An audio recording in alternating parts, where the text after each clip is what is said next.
Boa tarde a todos, meu nome é Amália e essa é mais uma transmissão da TV SEAC de Bauru. Hoje nós temos como tema as mães. Durante o mês de maio, nós dedicamos o mês de maio inteiro a falar sobre as mães. Primeiramente, nós falamos sobre a nossa Mãe Universal, que é Maria de Nazaré. Depois falamos sobre as mães de coração, que são as mães de adoção, né? Depois falamos sobre as mães provedoras do lar. E hoje eu encerro este mês falando sobre as mães educadoras dos filhos.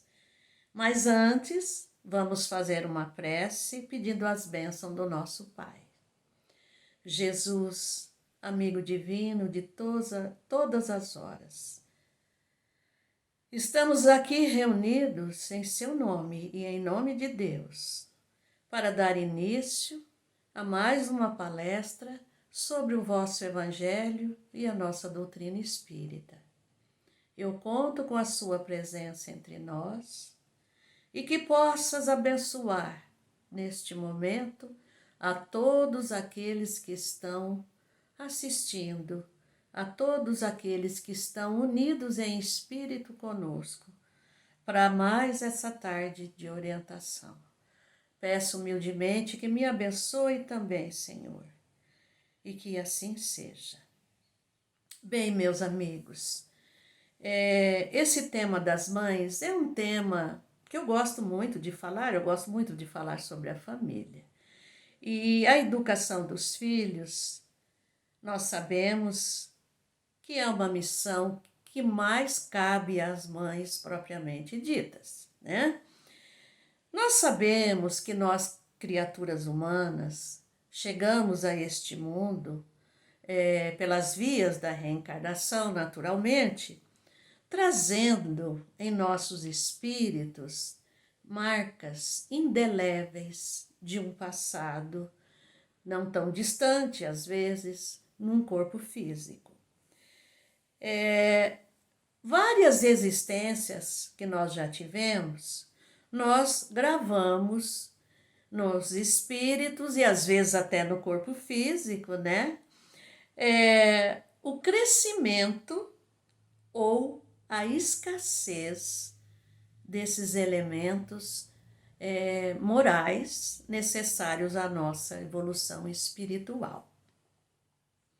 Sabemos que o lar ainda é a melhor escola e nós, os pais, somos os professores dos nossos filhos.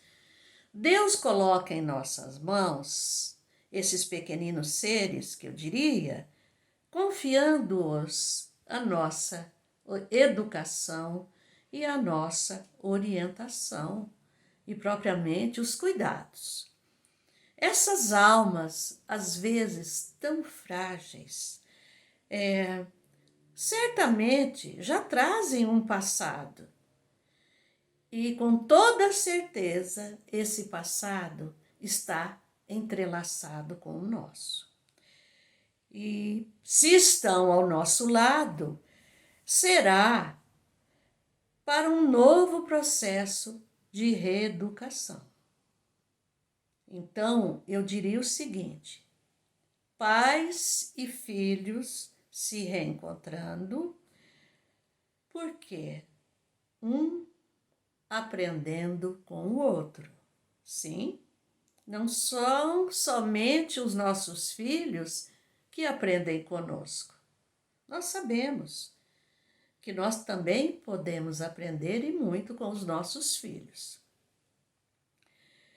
Emmanuel, todos sabem, o guia espiritual do Chico Xavier, e pela psicografia do Chico, um livro muito esclarecedor, chamado O Consolador, Emmanuel já nos diz o quê? Que os estabelecimentos de ensino, propriamente do mundo, podem instruir, mas só o Instituto da Família pode educar. É por essa razão, continua ele, que a universidade pode fazer o cidadão, mas somente o lar pode edificar o homem. Olha que sabedoria nessas palavras. Então, nós já devemos entender o quê? Que a educação, a orientação moral dos nossos filhos deve partir do lar, da família. Não se esqueçam disso. Na questão 383 do Livro dos Espíritos, Allan Kardec, um grande educador, um filósofo, um professor de grande gabarito, ele faz uma pergunta aos espíritos da codificação na questão 383. Ele faz a seguinte pergunta: qual é para o espírito a utilidade de passar pelo estado da infância? Olha que pergunta interessante. Deus não poderia ter criado todo mundo já adulto, sem passar por esse estágio pequenino de orientação? Se Deus quisesse, poderia ter feito. Então, por que essa necessidade da infância? Vejamos a resposta dos espíritos codificadores. O espírito se reencarnando para se aperfeiçoar, e esse é o objetivo da nossa encarnação, né? É mais acessível durante esse tempo, quer dizer, o tempo da infância, as impressões que recebe e que pode ajudar o seu adiantamento, para o qual devem contribuir aqueles que estão encarregados da sua educação. Aqueles, geralmente, são os pais. Mas ele não fala que somente os pais, aqueles encarregados da sua educação. E se essa criança é uma órfã? Não são os pais biológicos, né? Que vai educá-la, que vai criá-la. São outros. Então, ele não cita especificamente que são os pais biológicos, mas aqueles que estão encarregados da sua educação. Nós sabemos, até pelas pesquisas científicas, pela nossa doutrina, que a criança até os 7 anos, ela tem a mente, o cérebro,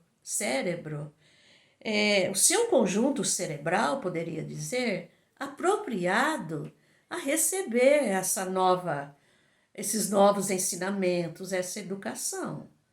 Então, esse período da infância até os 7 anos é como se a criança fosse um livro com que as primeiras páginas estão em branco. E nós, seus educadores, pais, vamos ajudá-los a escrever nessas páginas em branco. Dá para entender essa comparação? Porque com essa idade, ela está pronta para absorver qualquer ensinamento que nós lhe dermos. Qualquer. Isso implica o quê? Que poderá ser ensinamentos bons ou ensinamentos prejudiciais. Não foi sem propósito que Jesus as abençoou. Dizem os evangelhos, isso está em Mateus, no capítulo 19, que Jesus, depois das suas pregações, estava voltando para a sua casa, né? Estava descansando. E chegaram até ele várias mães com seus rebentos, com seus filhinhos, para que ele as abençoasse. E os apóstolos, preservando o descanso de Jesus, eles não deixaram aquelas mães se aproximar, né? Mandaram elas irem embora. Mas Jesus, que a tudo percebia, chama os seus apóstolos, ficou até bravo. Não, não. Deixai vir a mim as criancinhas, pois o reino de Deus se assemelha a elas. Não as impeçais, ele pede. Por quê? Porque essa fase da criança é onde ela tem a pureza, a inocência. Jesus não quis dizer que nós teremos que voltar a ser crianças para receber o reino de Deus. Não. Nós devemos sim ter essa pureza, ter essa humildade como as crianças possuem. E naturalmente eles as abençoou. E as mães com certeza saíram felizes dali. Quem não quer o melhor para o seu filho? Mas se até os 7 anos, minhas queridas, hoje eu falo para pais, para mães, né, para os educadores, para as avós, que dependendo desses ensinamentos que nós dermos aos nossos filhos, nós poderemos estar manchando, maculando ou então iluminando essas mentes com coisas que levarão para o seu futuro. E esses ensinamentos, que sejam corretos ou duvidosos, com toda certeza formarão a conduta dessa criança. Então, eu diria o quê? Que até os 7 anos, veja bem, eu não, os estudos, os pedagogos, os filósofos já provaram isso, que se até os 7 anos, esse processo moral que nós estamos tentando dar aos nossos filhos, se não for bem orientado, não for bem corrigido, bem vigiado, bem trabalhado, certamente, minhas amigas queridas, todas as inclinações negativas que esses rebentos possuem, após os 7 anos, voltarão à tona novamente, se somarão com aqueles que eles já receberam de nós e, consequentemente, repetirão os mesmos erros do passado. Olha só, minhas queridas, a nossa responsabilidade. Eu digo responsabilidade porque Deus nos confia essa missão delicada, e é uma missão muito delicada. Se você tiver um olhar diferenciado sobre a missão que Deus lhe incumbiu, com toda certeza, você vai olhar o seu filho de uma maneira diferente daqui para frente. Por quê? Deus nos confiou um filho seu, e eu posso dizer que nós somos coparticipantes dessa criação divina do nosso Pai, que é o ser humano. Olha a nossa responsabilidade. Olha a importância dessa missão que Deus colocou em nossas mãos. Por quê? Porque Ele te empresta, te dá, te pede que você cuide de um filho dele, que Ele está enviando em suas mãos, para que você, como mãe, como avó, se estiver criando o seu neto, você, como mãe de adoção, você seja uma artesã dessa alma. Sim, nós podemos comparar as mães, os educadores, como artesãos da alma de uma criança. Porque de acordo com os ensinamentos que você está dando, de acordo com as suas orientações, de acordo com a educação e, sobretudo, dos seus exemplos, você estará moldando como um artesão, moldando e esculpindo uma nova criatura para que você possa prepará-la para viver em sociedade. Sabe o que é isso? Porque dependendo daquilo que você der para esse pequeno, para essa pequena, você estará inserindo na sociedade criaturas que farão a diferença. Serão os bons médicos, os bons políticos, bons professores, bons advogados, bons em todas as profissões, se os seus conceitos forem bons. Porém, a negligência desses conceitos fará com que você bote na sociedade problemas e sofrimentos para outros. Vocês já pensaram nisso? A importância dessa missão que Deus nos confia? O grande apóstolo Paulo, como todos sabem, não foi um contemporâneo, não conviveu com Jesus. Mas a partir do momento, o que eu posso até dizer que ele ainda perseguia muitos cristãos, né? Todos acho que já conhecem a história de Paulo. Mas a partir do momento que ele recebeu Jesus no coração, ele se tornou, eu diria, o maior dos apóstolos.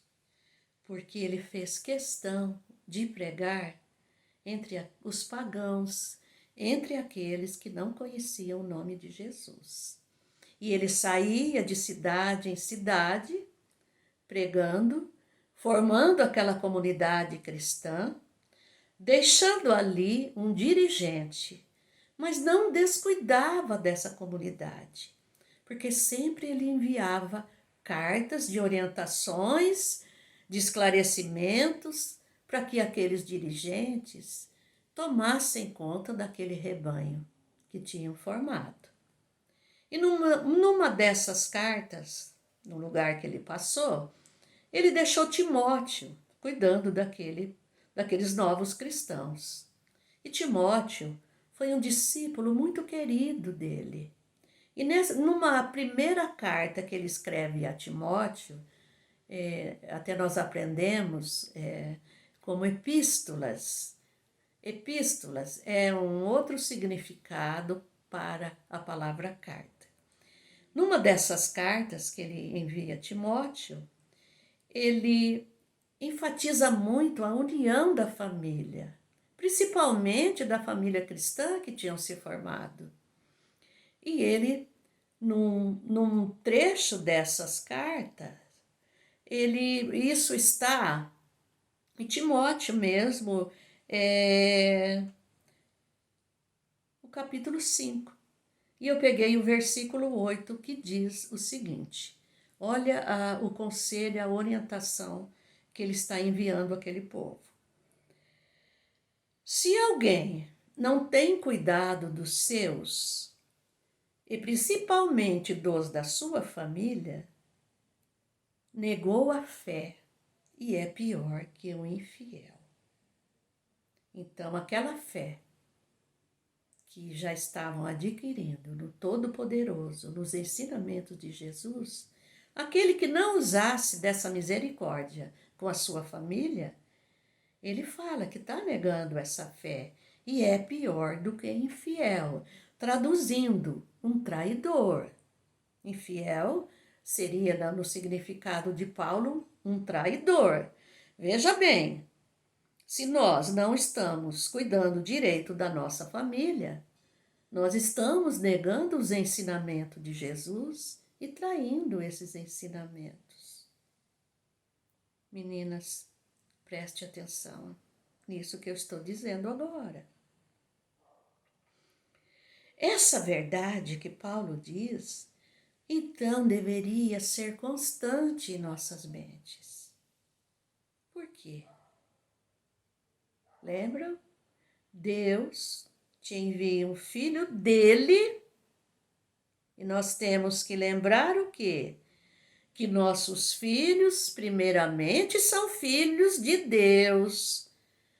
Mães apegadas, excessivamente apegadas, preste atenção nisso. Desapeguem. Nossos filhos não são nossos. E eu posso dizer a você que nós somos, as mães, cuidadoras dos filhos de Deus. Já pararam para pensar nisso? Ele nos dá a bênção da maternidade, que somente o sexo feminino pode parir, mas maternalmente qualquer um pode ser. Olha, ele vai te perguntar, mães, a toda hora, o que você está fazendo do filho que eu te confiei? Um dia, mais de perto, nós vamos ter que responder isso. O que você está fazendo com essa alma que eu entreguei em sua mão? Olha aí novamente a nossa responsabilidade, minhas queridas. Pensem bem nisso. Eu sei que se somos cuidadoras dos filhos de Deus, nós queremos o melhor para os nossos filhos. E isso é natural em todas as mães, aquelas que são mães, realmente.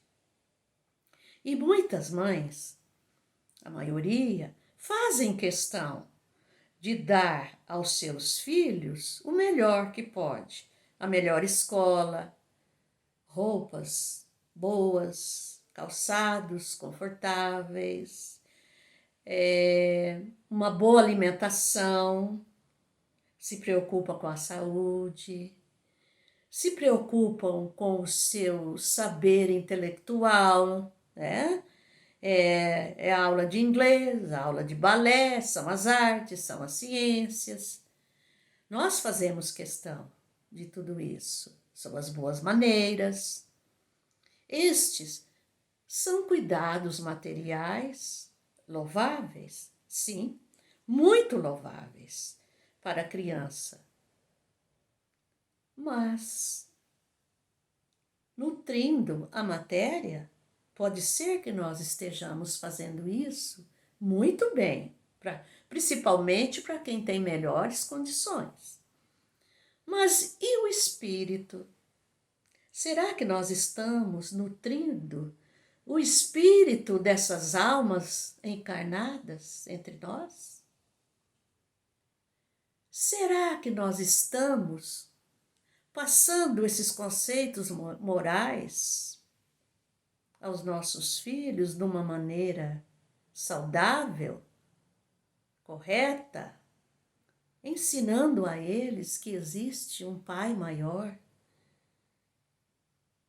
ensinando a eles conceitos cristãos, porque se você é cristã, é natural que você vai querer que o seu filho absorva esses conceitos que Jesus deixou para todos nós. Ou será que essa parte espiritual nós estamos omitindo nos nossos filhos? Eu digo isso, minhas irmãs, porque eu tenho ouvido de várias mães o seguinte: Eu não vou impor ao meu filho uma religião. Quando ele crescer, ele escolhe o que ele quer ser. E eu penso, minha querida, você não impõe ao seu filho uma religião. E amanhã, sem conceitos daquilo que você gostaria que ele fosse no futuro, como ele vai conhecer o que é certo e o que é errado? Se você não deu esses princípios básicos, é claro, se você se denomina cristã, dê os conceitos básicos do cristianismo para o seu filho.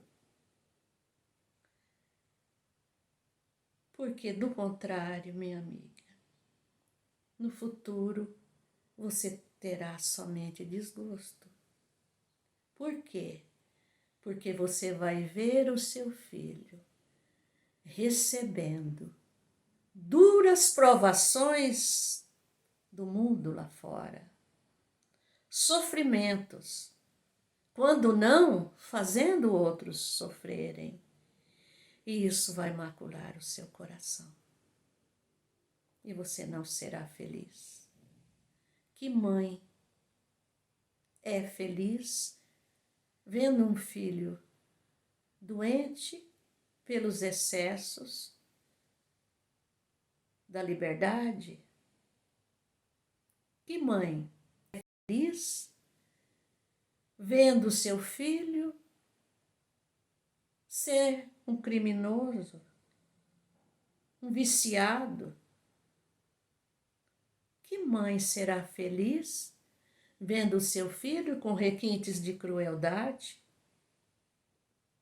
E podem ter certeza, minhas queridas, que isso tudo reverterá para você mesma. Porém, se você fez de tudo para que o seu filho fosse um cristão, fosse uma pessoa equilibrada, e mesmo assim, pelo seu livre-arbítrio, ele decidiu tomar outros caminhos, ore muito por ele e não se preocupe. Porque Deus, quando perguntar a você o que você fez dele, você vai dizer: meu pai, eu tentei tudo o que eu podia. Ele vai te dizer o seguinte: minha filha, não se preocupe. Ele voltará novamente com você para você terminar a obra que está inacabada. Meninas, pensem em tudo isso.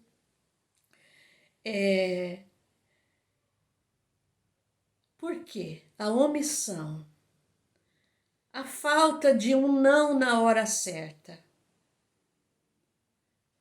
as polpudas mesadas que você pode dar, não são a maioria das mães que podem dar polpudas mesadas a seus filhos, mas aquelas que podem,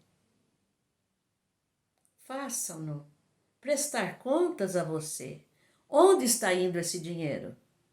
O que você fez? Você já está ensinando o que para ele? Um pouco da economia. Os excessos não devem ser liberados. Filho, eu te dei tanto, então você vai ter que prestar conta do que você fez. Porque, do contrário, ele não tendo que prestar contas a você, não sabendo administrar com uma certa justiça esse dinheirinho, vamos dizer, essa mesada, vão ser as facilidades para as viciações do mundo. Bebidas, drogas, pornografias. Fiquem atentas, minhas queridas. Fiquem atentas em tudo. Eu não quero invadir a privacidade do meu filho. Mas eu ainda sou uma mãe muito antiga e eu digo sim, invadam a privacidade do seu filho. Olhem as gavetas, os bolsinhos das calças, olhem as suas mochilas, para que mais tarde você não chore. Lembre-se disso. Esse é um pequeno conselho. Talvez eu seja antiga dando um conselho desse, mas não. Liberdade tem que ser disciplinada e vigiada. Liberdade não é libertinagem, viu? Allan Kardec, o grande pedagogo, o grande educador, filósofo, professor, ele escreve na Revista Espírita de 1864, era uma revista que ele publicava todos os meses, e essa revista é do mês de fevereiro. Ele escreve um artigo sobre a educação moral dos filhos, das crianças, né? Eu não vou poder falar o artigo inteiro, que é longo. Ele fala sobre a educação das crianças, cita vários exemplos de filhos sendo criados com orgulho, sendo criados com egoísmo. Eu não vou ler tudo, que não vai dar tempo mesmo, mas eu gostaria que vocês prestassem atenção no final desse artigo. Eu resumi um pouquinho para passar para vocês a visão desse irmão Allan Kardec, que era um espírito atemporal. Isso foi escrito há 157 anos. É muito tempo, né? E ele diz o seguinte, eu tentei resumir, viu? Eu vou ler para vocês. Dá-se às mulheres muita instrução, fazendo-a suportar exames rigorosos, mas jamais foi exigido de uma mãe que ela saiba como deve fazer para formar a moral do seu filho. Mais adiante, ele diz que o Espiritismo pode remediar esse mal. Olha a palavra, remediar. Por quê? Porque o Espiritismo, moralizando os pais, esses, por seu lado, naturalmente, vão passar aos seus filhos pela maneira mais racional e com muita eficácia esses conceitos morais, da qual as crianças são educadas naquelas famílias que são verdadeiramente espíritas. É claro que se o pai se torna um espírita, se ele ou já nasceu no lar espírita, ele vai passar para os seus filhos esses conceitos espíritas e cristãos. Mas, olha, é remediar. Olha o que ele diz. Por que ele diz isso? Nós sabemos que uma mulher se prepara com tanto esmero para o seu casamento, né? É um enxoval, o dia especial, aquele vestido maravilhoso, a festa, os convidados que são escolhidos a dedo, né, para um casamento, e hoje está bem restrito, né? São escolhas, são preparos para que tudo corra bem nesse dia. Mas e o preparo? Você vai querer ter filhos? Você vai querer fazer uma família? Vocês, né? Ela e o esposo. Então vamos preparar vocês para ser mães, ser pais de família. E Kardec conclui esse artigo dizendo o seguinte: um dia compreender-se-á que esse ramo da educação tem por seus princípios suas regras, como a educação intelectual. Todo tipo de educação tem seus princípios e tem suas regras. Você tem que frequentar uma escola para dizer que você tem uma educação, que você tem uma formação, né, intelectual. Em uma palavra, que é uma verdadeira ciência. Kardec compara o processo educativo no lar de uma criança. Ele compara a uma ciência. E ele está correto?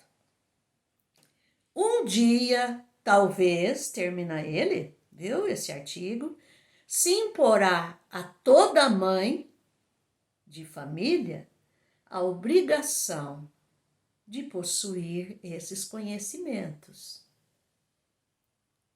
Ele ainda termina dizendo que um advogado, para ser um advogado, ele tem que conhecer todas as leis de direito, os estudos. E por que nós, mães, não podemos receber esses conhecimentos antes de enfrentar essa missão? Isso a doutrina já está começando a fazer, a doutrina espírita, até outras religiões também, formando, mas ainda falta muito, formando pais e mães para serem educadores dos seus próprios filhos. Tem algumas atitudes negativas, eu não gosto de falar muito de coisas negativas, mas eu preciso falar isso hoje. Algumas atitudes negativas que nós, mães, adquirimos pelo excesso de amor pelos nossos filhos. E essas atitudes negativas, eu penso que toda mãe deve abolir do seu currículo, viu? Eu vou citar apenas 10, porque são muitas, mas eu separei essas que eu acho mais importante para o nosso dia a dia. Primeira atitude é esquecer da educação espiritual do seu filho. Isso nós já falamos no decorrer dessa palestra. Ensinar Deus, ensinar os conceitos cristãos aos nossos filhos. Amar a Deus, amar ao próximo, amar a si mesmo. Viu, meninas? Olha a infestação de suicídios entre jovens, crianças, adolescentes, mais adultos. Falta de amor a si mesmo. Falta de conhecimentos mais profundos. Segundo, terceirizar essa educação. Muitas mães delegam essa responsabilidade às babás, aos avós e outras à escola, aos professores. Não é bem isso, não. Escola e professor, eles são responsáveis pela educação intelectual. A educação moral é no lar. Terceiro, sobrecarregá-los de obrigações que estão além das suas condições físicas. Olha aí o Estatuto da Criança. Quantas crianças, e nós sabemos que há muitas denúncias sobre trabalhos escravos. Eu sei que a necessidade das mães trabalharem fora, a necessidade de trazerem o alimento para o lar, talvez as obriguem a deixar ainda crianças tão pequeninas, responsáveis pelo cuidado de um lar. Isso é muito triste, minhas queridas. Isso é tão triste. Quem sabe um dia a gente vê as nossas mãezinhas nos seus lares, trabalhando sim, né? Mas cuidando dos seus pequenos também. Quarto, mostrar indiferença pelas conquistas pessoais do seu filho. A criança, às vezes, estudando com dificuldade, né? Chega em casa com um elogio do professor, uma boa nota, às vezes, nas Olimpíadas de Conhecimentos, ele foi muito bem. Chego em casa todo feliz, toda feliz, né? Mãe, eu tirei 10, mãe, eu fui elogiado. E a mãe, indiferentemente, fala, você não fez mais do que sua obrigação. Oh, crianças, meninas, você está jogando um balde de água gelada, não é fria, sobre essa criança. Por quê? Você acabou com a motivação, com o estímulo dela. E isso vai para a vida inteira. Não é a hora de incentivá-lo. Mais ainda, meu filho, que bom, eu estou feliz de ser sua mãe. Você conquistou isso, você ainda vai conquistar muito mais. Meninas, olha a sabedoria, viu? Incentivar o orgulho, o egoísmo, o preconceito. Ah, mas eu não ensino essas coisas para os meus filhos. Será que não? Veja suas falas, veja suas atitudes diante daqueles que são excluídos da sociedade. Dizem as minorias sociais, que não são minorias não, eu diria as maiorias sociais. Como que você está encarando tudo isso? Não ensine, seria a 7ª agora. Não ensine seu filho a mentir. Eu não ensino meu filho a mentir. Não, será que não? Toca o telefone e a criança vai atender. Fulano, atende aí para mim. Ah, se for fulano, fala que eu não estou. A criança vai fazer isso. Eu tenho conhecimento de um caso em família onde a mãe fez isso. A criança desligou o telefone e olhou para a mãe, muito pequena, 6 anos, e disse: você está mentindo. A mãe, toda envergonhada, falou: é verdade, eu estou mentindo, mas não faça isso. Olha o exemplo, meninas. Olha o exemplo. 8ª, impor-lhe uma carreira profissional. Ai, meu filho, você tem que ser médico, porque todas da família são médicos. Ou minha filha, você tem que ser uma arquiteta. Todas nós somos arquiteta. Minha filha, você tem que ser uma professora. Olha, quantas professoras temos na família. Mães queridas, você tem que orientar e descobrir qual é a vocação dos seus filhos. Eu conheço o caso onde o jovem se formou um grande engenheiro inteligente, obedecendo à escolha do seu pai. Quando ele se formou, ele chegou com o diploma e disse para os pais: aqui está o diploma. Esse diploma é de vocês. Eu fiz o que vocês queriam. Agora eu vou estudar aquilo que realmente eu quero. Não é triste isso? Isso, eu diria, é respeitar o filho. Respeito. 9, entregá-los à total liberdade dos seus atos. E eu conheço várias mães onde os seus filhos não têm horário para nada. E criança tem que ter horário.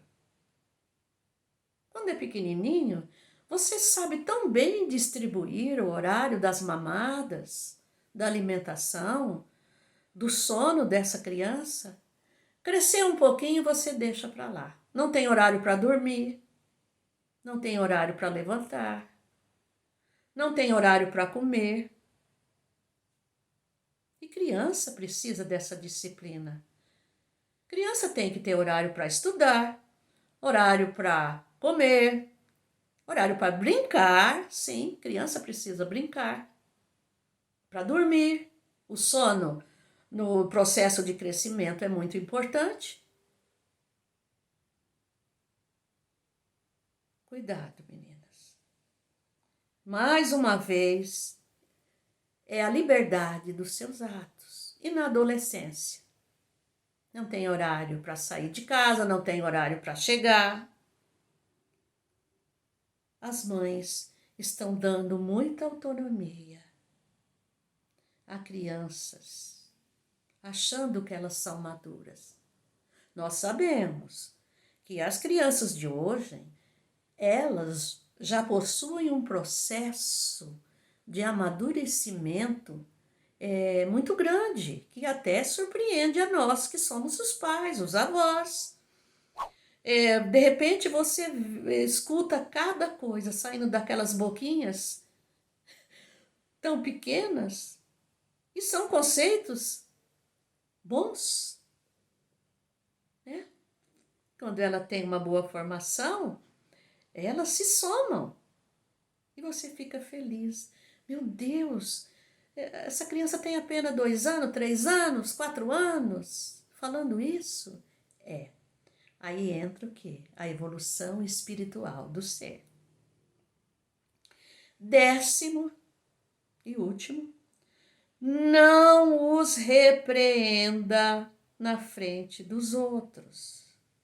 É humilhante para a criança quando um pai o repreende ou humilha, às vezes até bate, né, na frente de estranhos. E eu vou terminar essa palestra de hoje citando uma frase atribuída ao grande educador também, filósofo, professor, Mário Sérgio Cortella, que todos devem, a maioria de vocês deve saber de quem eu falo. Essa frase é atribuída a ele. Isso é para terminar a nossa palestra de hoje. Ele diz o quê? Ele nos aconselha, na realidade. Elogie em público e corrija em particular. Um sábio orienta sem ofender e ensina sem humilhar. Olha que frase maravilhosa. Meninas, mãezinhas queridas, isso é o que eu tinha para passar para todas vocês nessa tarde de hoje, encerrando o mês de maio. Eu peço a Deus, peço a Jesus e a Maria Santíssima que cubram todas vocês de muitas bênçãos e dê a todas nós muita, muita, muita sabedoria para educar os nossos empréstimos de Deus, que são os nossos filhos. Fiquem todas na paz de Jesus.